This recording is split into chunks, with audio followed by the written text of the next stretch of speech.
شروع محمد و آل محمد کے رب جلیل کے نام سے۔ خدایا میں تجھ سے تیری رحمت کا واسطہ دے کر پناہ مانگتا ہوں گناہوں سے، جو تیری رحمت ہر چیز سے بڑی ہے۔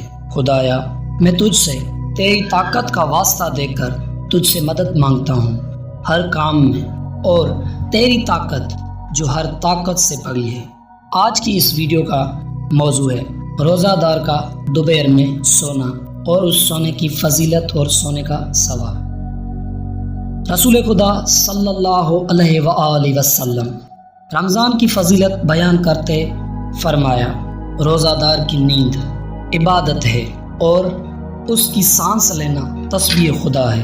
ایک اور حدیث میں رسول خدا صلی اللہ علیہ وآلہ وسلم نے فرمایا، روزہ دار جب تک کسی مسلمان کی غیبت نہ کرے تب تک خدا کی عبادت میں مشغول ہوتا ہے، اگرچہ فرش خدا پر سویا ہوا ہو۔ امام موسیٰ کاظم علیہ السلام نے فرمایا، دوپہر کے وقت سویا کرو کیونکہ خداوند عالم خواب میں روزہ دار کو کھلاتا پلاتا ہے۔ اللہم صلی علی محمد و آل محمد۔